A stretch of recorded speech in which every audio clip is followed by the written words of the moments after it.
Good. How are you? Happy Sunday.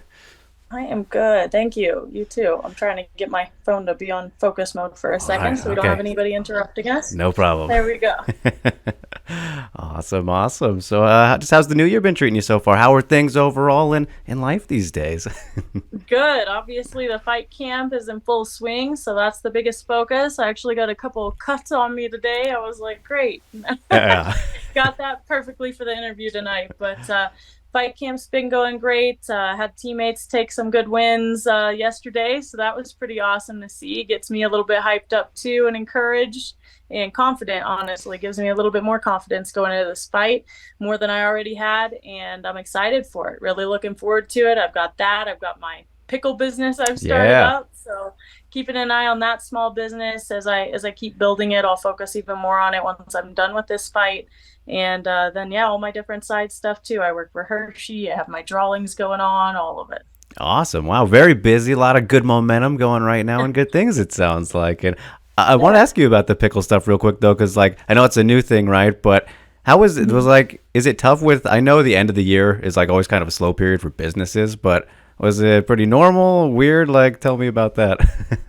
It was obviously different. I started it out and it was like I didn't even have enough inventory to keep track of the orders at Right. first because I kind of was just like, what do you guys think about this? Would you want to do it? And I had a lot of people that like, I'll get some, I'll get some.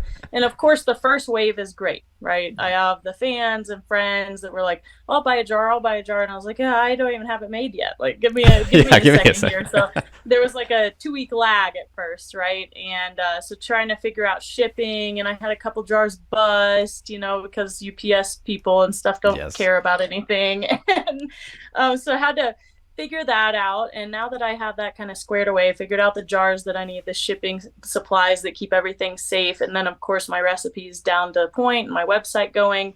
That makes it a lot easier than messaging people for their address and Venmo and all that. I was like, oh, website makes it so much easier. So finally got that stuff up and started. Now, of course, it's slowed down a ton, but I'm hoping to just keep a few orders coming in here and there online and hoping everybody gets their orders in before my fight so that Yes. I'm not, gone for my fight and have 20 orders coming in. I'm like, well, next week, guys. I'll get them Yeah. shipped out next week. And and yeah, I'm hoping to get it in stores soon, to where little shops, whether it's like mom and pop stores or local goods stores, can have them on their shelves, and hopefully starting like pickle juice as well pretty Mhm. soon because I know a lot of people are interested in that. And at that point, I'll go into breweries and things and maybe even have a flight of pickle juice shots people can get or something. Yeah, exactly. A lot of Yeah. possibilities. Really cool. So, I'm assuming obviously you like pickles. Was that solely the reason for doing this, or like what kind of made you No. want to do it? So some of the flavors I make, I don't even like that much, right? So I'm not like a pickle fanatic. I'm not one Okay. of those people that grabs a pickle every time I eat a snack. But I've known how to do pickling since I was a kid, right? Like my family did a lot of homesteading. We ate our own chickens, our own beef, Hmm. our own vegetables. So we did everything from vacuum sealing and freezing corn to pickling salsa or to making salsa and hot sauce to pickling pickles and onions and everything like that. So I have a lot of different experience, and I have all these people that are like, why don't you do this? And why don't you do that? And I'm like, I only have so much Right. time. We're going to start with just pickles and then I'll move on from there as it gets better. But I don't have enough time to have 50 different things and, 2 jars of each that I have time to make every month. So Yeah. A little complicated, guys. Give me some a little space bit, here. a little bit. Exactly. Oh, But that's it's funny, like a lot of people, they're like, well, I don't like pickles, but I like pickled onions, or I don't like right. pickles, but I like salsa. And I'm like, cool, I guess I'm not the place for you then Yeah, right now. yeah. I'm not gonna go out of my way to make that for two people. Oh goodness, yeah, that's hilarious. So many. It's very versatile, though. The pickle people don't realize. So, for a Yeah, lot of exactly. There's things. so many flavors. I mean, I have 10 flavors right now, and I'm actually working on perfecting like a barbecue flavor too, which Oh will be wow. really rare. So that's not really a common thing at all. So Yeah, I'm never hoping to thought of that get one. Yeah, I'm hoping to get it out there and make that one really popular for people. I know All a lot of right. people are interested. I Yeah. know, maybe a bacon pickle, something crazy one of these days, right? Yeah, All those yeah, weird exactly. things. Thinking of some ranch. I've tried that a couple Okay. times. It's been a big dud, so I'll keep trying. Gotta Gotta keep trying. experiment. Gotta experiment. Exactly. But it's really great getting to talk to you, though, Miranda, because, following your entire career from Invicta to now, it's awesome to see where you are and what you've been doing. It's still super young, but man, you're Mhm. already at like the 10-year mark, right? As a pro, which is kind of insane. Like, do you think about that at all? Be like, wow, it's still, you're not like even towards the end, but still not at the beginning, but like you have Yeah, this whole proportion it's to been look at now. 7 years, and every year when somebody asks me, I'm like, oh, it's been five, and I'm like, wait, 5, 6, it's been 7 years, Yeah. and they're like, whoa, you've been a pro for 7 years? How old are you? And I'm like, well, I've been a pro since it's been legal to be a Yes. pro, so here I am. But yeah, people joke about that, and they're like, you have so much longer, and I'm like, yeah, but my body's taken a lot, already, and as people know with my eye issue, not somebody who wants to be fighting when I'm 40. Like Yeah. I want to get out of this sport, not because I don't like it, Hmm. not because I don't love it, but just because I don't want to be putting my health at risk when I'm planning on having children and stuff like that long term. So I'm obviously going to stay in it for a while longer. Hmm. It's not like I'm having a retirement speech Yes. right now, but I definitely won't be fighting for another 10 years, hopefully. It'll probably be more like 5. We'll Right. we'll see how it goes though. And obviously money plays a factor, where I'm at on that ladder of being the best plays a factor, but right now I'm still climbing that ladder, and I feel like I still haven't reached my prime. And moving to Colorado a couple of years ago was a big jump for me. I feel like I've improved a ton since then, especially in putting it all together. I had good grappling, I was starting to have some decent striking, and then I came out here and I'm like, all right, now we're going to use both to set up both. Nobody really knows what I'm going to do. So really looking forward to just continue showing my potential in the cage every time I fight. Yeah, I mean, it's been a very fun and fascinating, journey to watch for you because I think anyone, speaking of course myself really, but watching you in Invicta, it was very obvious that had a bright future and we're going to be in the UFC one day.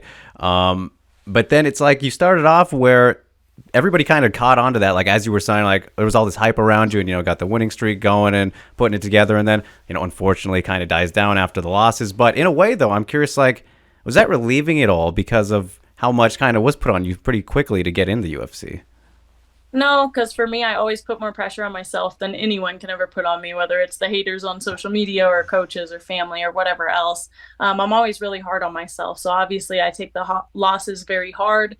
I take every win very hard too. And I don't see them, they always say you win or you learn. And I joke that that's my least favorite phrase. I think it's a stupid phrase. I think it's misplaced a lot of times, because why can't I win and learn Mm. at the same time? Why is it you either win or you learn? That's absolute BS to me. Like, it's like, what, you lose so you learn, but if you win you can't learn? That's Yeah. not the case. Like, a loss is a loss. We didn't do what we needed to do that night, or the person was better. Like, there's no reason to kind of downplay it. I guess I see it as, let's make this a big deal. Let's make me losing a big deal, and let's fix it. Like, yeah, learn, but when I win, I do the same thing. We go back and we say, yeah, sure, you won, but look at this stupid thing you did in the fight, or look at this thing you didn't do in the fight when you were supposed to. And so every single fight, I have something to learn from. And of course, we can make excuses each and every time. Like my fight against Jasmine, I lost. But I'm like, well, I hurt my eye really bad in the middle. I had like a freaking panic attack basically, and I was just in full survival mode, shooting terrible shots, just trying to get to the ground because I couldn't see her, And so it's like, okay, yeah, I lost the fight, and it's like, there is no but. Like, I Hmm. still lost the fight. I should have had my mind right to where no matter what happened, I kept composure. And I usually do, and I didn't that fight, and it cost me, and I got a bunch of hate from social media and everything else. And it's like, cool, let's make sure this doesn't happen again. And I'm still probably going to lose at some point in my life or in my career again, but we got to know how to deal with that Right. before you lose. You shouldn't have to make the mistake to learn from it. I think that's very well said, and I've actually not really thought about that way because so many people do stick to the win or learn kind of phrase. Which, Yeah. when you break it down that way, I think very well said, very phenomenal point about Yeah. it. And I mean, just to go off that, Miranda, now I'm curious, like, if you can pinpoint something, would you say there has been a specific biggest learning experience for you? Like, doesn't have to be a fight specifically, but it's throughout your career where you were like, that's kind of a moment that you look back on and be like, use it still today, maybe. Yeah, honestly, when I found out my eyes were hurt, Mm. it changed how I look at fighting as a whole. When they told me a day before I was supposed to make my UFC debut that I'd never fight again, that I'd never do much of anything again, and I'd have to have emergency surgery on both my eyes, I was very freaked out, very concerned about my overall health. And in that moment, the world came crushing down. I was like, you're telling me I can't look at screens anymore, Yeah. which means my career outside of fighting Yeah. was basically over. School was out of the question for a while because I couldn't see to do my schoolwork or anything for 2 months. They were like, you'll never fight again, so get over that idea. And I was like, what is happening with my Yeah, life?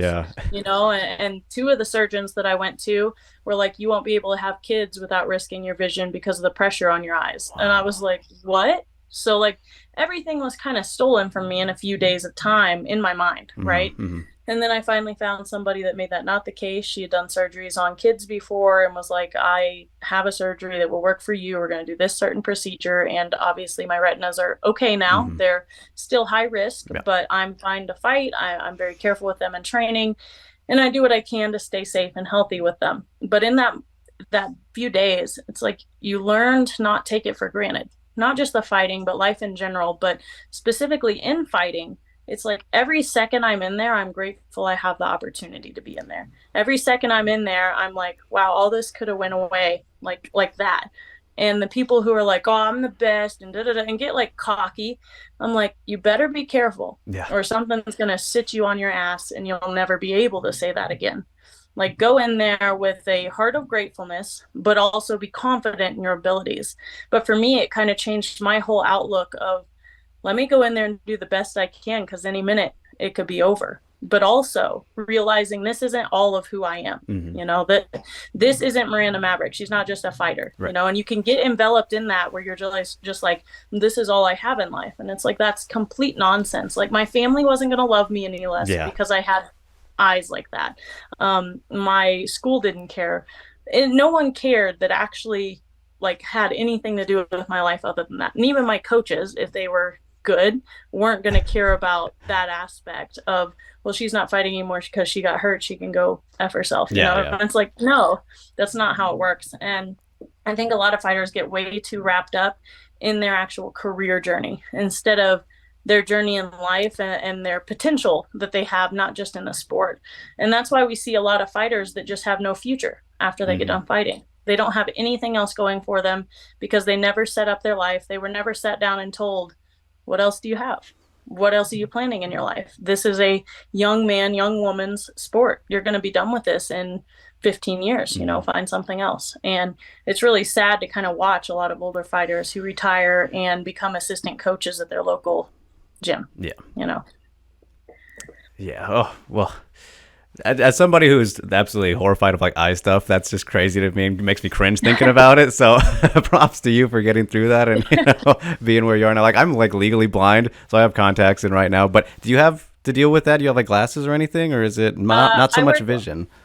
Yeah, I wear glasses a lot, and my funny thing is I don't have prescription glasses because my prescription changes so much. Oh I just wow. wear like big reading glasses, like the 3.25s, like Okay. an old lady. But the normal prescription, every time I have a fight, it changes, or every time I That's spar and I crazy. get hit in the eye or something because they like expand my eyes and they just, it's rough, Wow. It's Yeah. not the most fun thing. I will have optical concussions, they're called, which is what happened to me in the Jasmine Jasudavicius fight, where my eye will just go completely blind for like 30 minutes. Oh my And I'll be gosh. freaking out, wondering if it's ever going to come back. And all it is my optic nerve got hit wrong and it swelled up. And so it just shuts down my eye. Right. And so that happens to me fairly regularly. Like all it takes is God. an accidental like hit to the eye or a poke, or in jujitsu, somebody like hitting me with their knee on accident. Like I've had it happen probably 5 times in the last 6 months. And so it's very scary and Yeah. it'll never go away. And I have to be aware of that. So I guess you'd say it happening so many times makes it to where I get used to it for my fights now. Right. So Yeah. there's that. I shouldn't have asked about that. That makes me cringe. but yeah, props to you. That's insane. That sounds absolutely horrifying. But again, I guess you just, manage to work through it. So even more impressive for you to be able to, do that. So, yeah, crazy. But I want to talk to you about kind of, Miranda, I know that you've been vocal about mental health too, just in general, right? Which is a very, very important thing, of course. But there's been a lot of like conversation recently, in MMA, specifically kind of around the last two UFC pay-per-views, kind of some of the people involved, not sure if you paid attention, but, Mm-hmm. and talking Yeah. about like if people should be open like that or not and silencing it, which I don't know. I'm not going to say too much, but I'm curious how you feel about that, obviously being someone who's open about it yourself. And, I think it's important to put it out there, but Yeah. what do you make of seeing I kind of think this today? I think it's very important. What I do find that is bad is a lot of times it becomes like a pity party kind Mm, of thing, right? And that's kind of where I draw the line. It's like, are you, no matter how good you are, no matter how good mentally, are you always going to be crying about something to make other people feel bad for you, to get right. publicity? Like, if that's the case, don't freaking do it. I think it's wrong at that point, because now you're just trying to get empathy to therefore enable your mental health Yes. issue, Yeah. right? Like that's a problem in and of itself, Hmm. that you seek pity at every turn in your life. For me, though, I think it's important to share to people that we look like these invincible warriors or whatever on TV, especially to like these young people, these teenagers, even parents who like want us to be role models for their children, which by the way, I find amazing. I find it inspirational for my own career that I am an inspiration to someone else, right? It helps me get out there and get Hmm. the job done. But for these parents who are like, well, look at her, she can do all this. And I've heard this before, like Yeah. in person, to parents who have their kids doing private lessons with me or something. And they're like, look, Miranda has a full-time job. She does this, she does that. Get off your ass and start doing something, you know? And I'm like, Mhm. whoa, whoa, whoa, whoa, Yeah, whoa, chill. whoa. I'm like, everybody has different capacities, everybody has different abilities, and I have been blessed yet also cursed, I like to say, but I won't actually say that. Like, I Right. thank God for every single potential that I've had, but I have the ability to multitask very well. And I also have the drive to just be unwilling to sleep if it means I can get stuff done, right?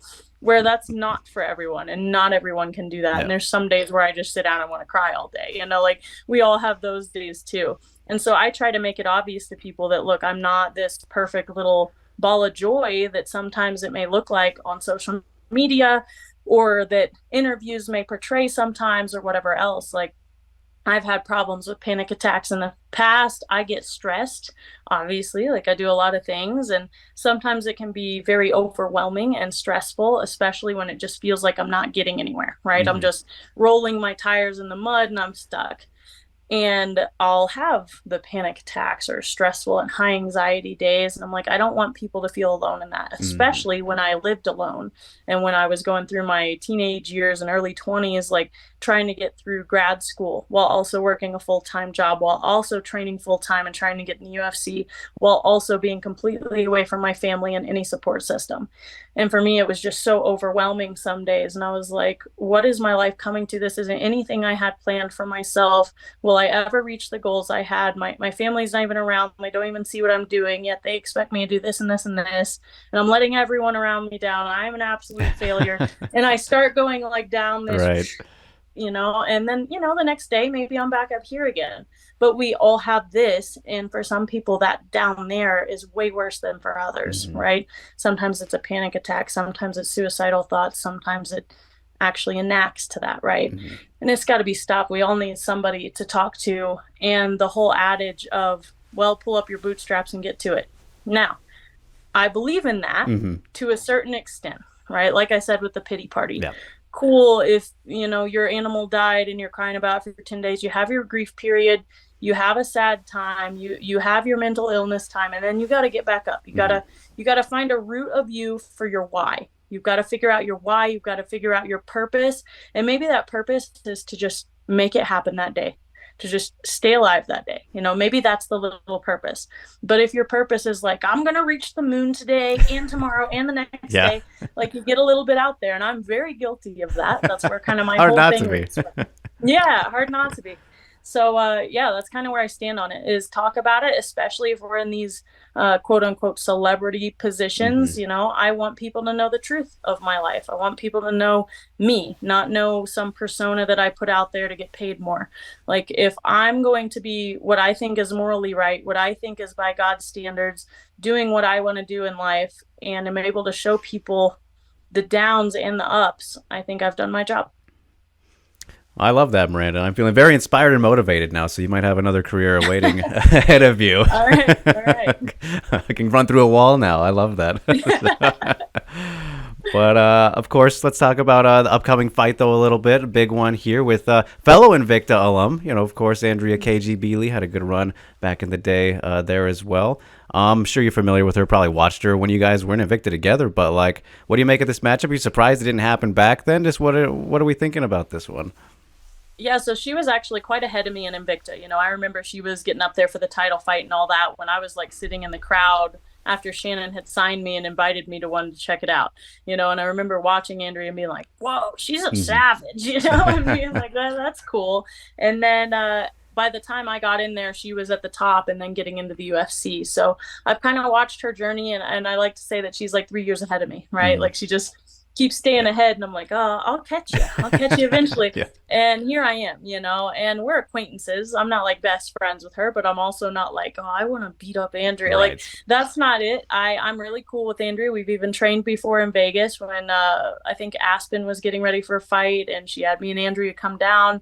And so we've trained before. I've talked to her a lot. We've had meet and greets together, like a bunch of different stuff. And so I texted her a few times over the past couple of years and been like, "You want to fight? You want to fight? Let's get a fight." And every time there's been something that's happened, like Mick has given us a different Hmm. opponent, or she already had an opponent but just hadn't been able to publicize it yet, like whatever it was. And I was like, all right, well, I'll wait this time, Hmm. And so this time it was the same way. I was waiting and waiting. I mean, my last fight was in July, and I get so frustrated because I'm a fighter who stays ready for short notices. Yeah. Like, I keep my weight really low, I stay lean. I tell them constantly, like, I'm bugging them every 2 weeks, like, I'm ready. If you need Yeah. somebody in, I'm ready. And it gets really irritating when I see somebody else step in for something, and I'm like, I've been I've been waiting. waiting for months. And they're like, oh, they haven't had this many fights this year. And I'm like, whatever. I'm just know I'm here. I want to fight. And so messaged Andrea, and we were hoping late December, early January. January passed, then February passed, and I was like, all right, February 17th, we got it. And finally got it booked like a month and a half after we had done the text back and forth, called each other out kind of thing. So I'm glad it happened. We kind of did our own matchmaking there and made it work out. So I'm happy about it. I'm looking forward to it. She's always been an inspiration as I've gone through the sport, and it's kind of my time to shine. I respect her, and I think she has good skills everywhere, and I think I'm just better in a lot of the areas. She's been working on her wrestling a lot lately, and I know, like, I watch my own fights just like I watch my opponent's fights, and Hmm. I criticize them a lot. And I'll go through and be like, if I was my opponent watching my fights, what do I see that the weaknesses are? And so obviously, me and my coaches go through and try to improve on those weaknesses. And I know one of the things has been like wrestling defense in a lot of people's eyes. And I'm like, I've got great top pressure, but not so much on bottom. And I'm like, well, that's about to change. Like ever since the Aaron Blanchfield fight, I've really been improving on that, working on it, making wrestling and bottom grappling a big focus of Hmm. mine. So I plan on going in here, using my striking to set up everything, of course, and maybe getting a knockout. We'll Hey, see. yeah. That's the hope, right? I would find that very exciting, but if not, I'm hoping to get a finish on the ground. Absolutely. Can't beat that. And in terms of the mental aspect, too, I'm curious from your perspective, Miranda, as the opponent, like with Andrea, obviously she's got the 3 losses in a row here. So maybe an obviously more important fight for her, definitely. But when you kind of imagine maybe her spot, do you think that makes her more dangerous in terms of like back against the wall mentality, or like does that change anything for you from her spot? It doesn't really change anything for me. I do think she's going to be back against the wall, but I think she was like that after her first loss Right. and then her second loss. But I will say this to kind of give Andrea some props. It's not like she was losing against like Yeah. trash Yeah. girls. Yeah. People go and they're like, "Oh, she's 3 loss streak," and I'm like, and they were all top 10 Yeah. girls. Exactly. Like, it's not like they were number 25 or something. Like, they're in there, they're in the top of the division, and she's fighting them. So it's not like she's losing against just anyone. She's still a very good fighter. It reminds me of Tony Ferguson talks. I'm like, Mm-hmm. yeah, they're like, maybe it's time for him to quit, and I'm like, cool, that's his decision. But it's not like he's fighting scum and losing to them. He's fighting still the best and then losing to them. Yeah. So, like, what's the big deal here? Yeah, there's we know how the MMA fans are. They'll just take it at face value and not really look too deep into things sometimes. So Exactly. Whatever they can say to sound like they're smart. yeah, is what it is. But last thing I will leave you with, always a tough question I like to ask people talking to for the first time. And I mean, so many possibilities just knowing all the things you got your hands in these days. But I'm curious, if you never got into MMA, what do you think would be kind of the main primary focus right now? Probably my like career that I have with Hershey. I still went, I got my education, I got my master's. I'd probably have my PhD at this point because if you don't know the story, the whole story is with Old Dominion University out in Virginia.